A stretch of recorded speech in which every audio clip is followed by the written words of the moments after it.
Assalamualaikum warahmatullahi wabarakatuh. Alhamdulillah wassalatu wassalamu ala Rasulillah wa ala alihi wa sahbihi aman wallah amma ba'du. Aizatul kiram, azani Allah wa iyyakum.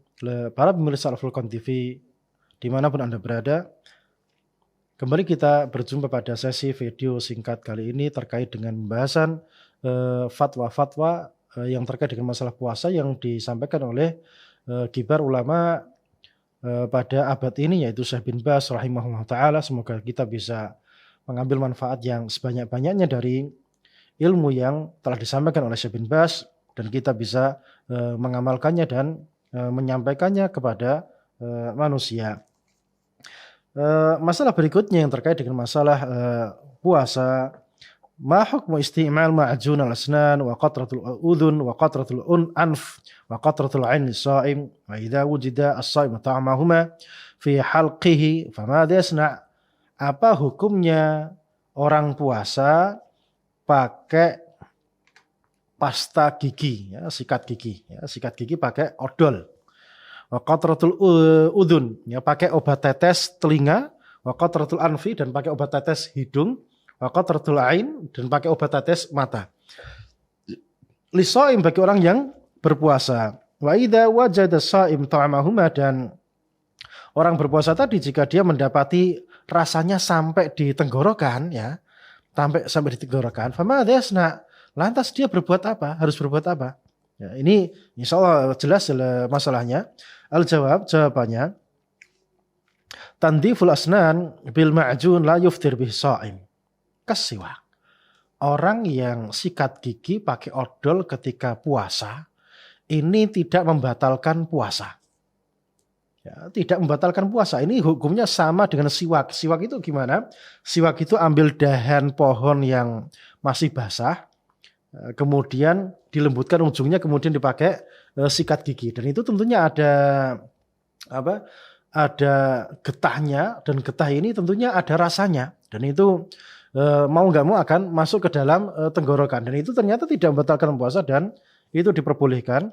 Maka pakai odol tadi untuk sikat gigi ketika berpuasa ini sama hukumnya dengan orang yang melakukan siwak tadi. Wa alaihi at-taharrus min dhahabi syai'in minhu ila jawfihi, dan orang yang sikat gigi tadi juga punya kewajiban untuk jaga-jaga, ya, jangan sampai ada yang sesuatu yang masuk ketelan ke dalam. Fa in ghalabahu syai'un min dzalika biduni qasdin fala qada alaihi. Tapi kalau sudah hati-hati ternyata masih ada yang masuk ke dalam, ya, tanpa disengaja, maka enggak membatalkan puasa dan tidak perlu menqadanya. Wa hakadha qatratul aini, dan ini sama seperti obat tetes mata juga, ya, sama hukumnya. Wal udhun, dan obat tetes telinga, la yuftir bihi as-shaim, tidak membatalkan puasa orang yang sedang melakukan puasa. Ini mazhab yang paling kuat. Fa in wajada ta'mal qutur fi halqih fal qada ahwat wa la yajib. Tapi seandainya ada sesuatu yang terasa masuk ke dalam tenggorokan, kalau dia mau menqadanya lebih bagus, kalau tidak ya enggak ada kewajiban menqadanya karena memang tidak batal puasanya.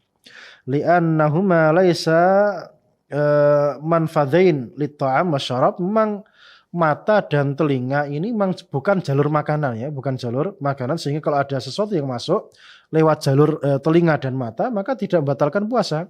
Beda kalau itu lewat jalur mulut dan jalur hidung, ini tentunya adalah saluran masuknya sesuatu ke dalam badan kita, maka ini hukumnya berbeda. Ammal qatratu fil anfi, adapun tetes hidung tadi, fala tajuz, maka ini enggak boleh. Li'annal anfa manfat, ya, karena hidung ini salah satu saluran masuknya sesuatu ke dalam badan kita. Walihada qala Nabi alaihi wasallam, oleh karena itu Nabi sallallahu alaihi wasallam bersabda, wa balik fil istinsyak. Jadi kalau istinsyak, masukkan air ke dalam hidung ketika wudu tadi, silahkan, ya, berlebih-lebihan.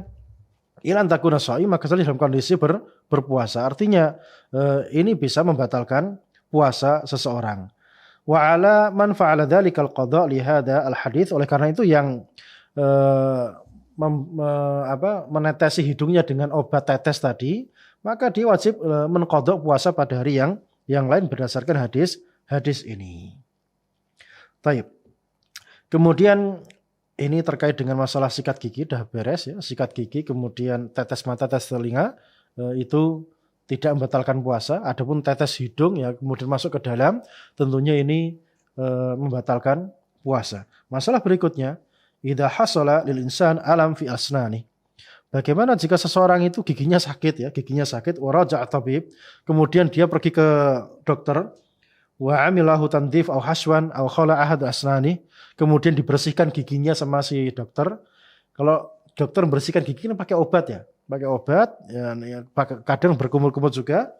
Atau jika sampai giginya dicopot ya, fahal yu'athir dzalika 'ala siyami, apakah ini berpengaruh pada puasanya?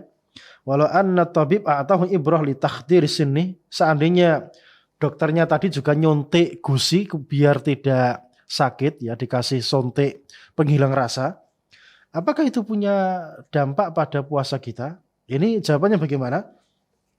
Al-jawab ya, jawabannya laisa lima dzikir fi su'al athar fi sihhati siyam, ya tadi yang disebutkan dalam pertanyaan tadi, ya, suntik gusi dan sebagainya itu semuanya tidak ada yang membatalkan puasa.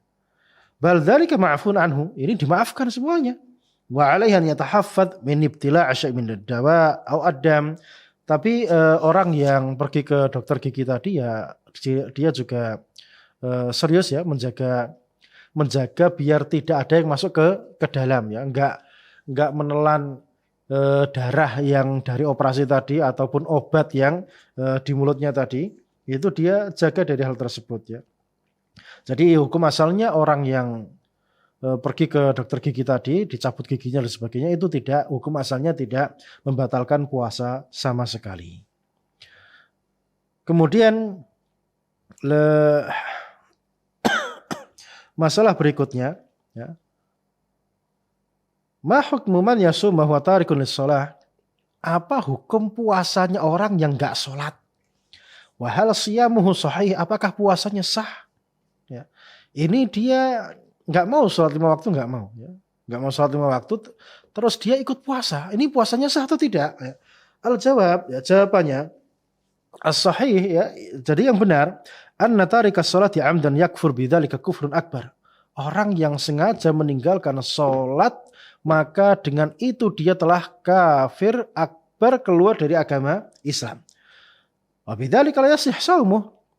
Nah, kalau sudah begitu ya tidak sah puasanya karena sudah kafir kan, sudah keluar dari agama Islam. Jadi orang yang enggak sholat itu sudah keluar dari agama Islam, sehingga kalau dia puasanya enggak sah ya, karena orang kafir itu kalau puasanya tidak sah. Wala baqiyatu ibadati, dan semua ibadahnya juga tidak sah hatta yatuba ilallah azza wajal, sampai dia bertobat kepada Allah Subhanahu wa taala. Ini berdasarkan firman Allah Ta'ala, wala asyraku la habita anhum ma kanu ya'malun. Seandainya mereka berbuat kesyirikan, la habita anhum ma kanu ya'malun. Semua itu batal, gugur, tidak ada manfaatnya. Jadi ini yang terkait dengan orang yang puasa tapi dia tidak sholat. Jadi puasanya tidak sah. Ini yang rajih, wallahu a'lam bishawab. Semoga bermanfaat. Barakallahu fikum wa sallallahu ala nabiyyina Muhammad wa ala alihi wa sahbihi wa sallam. Assalamualaikum warahmatullahi wabarakatuh.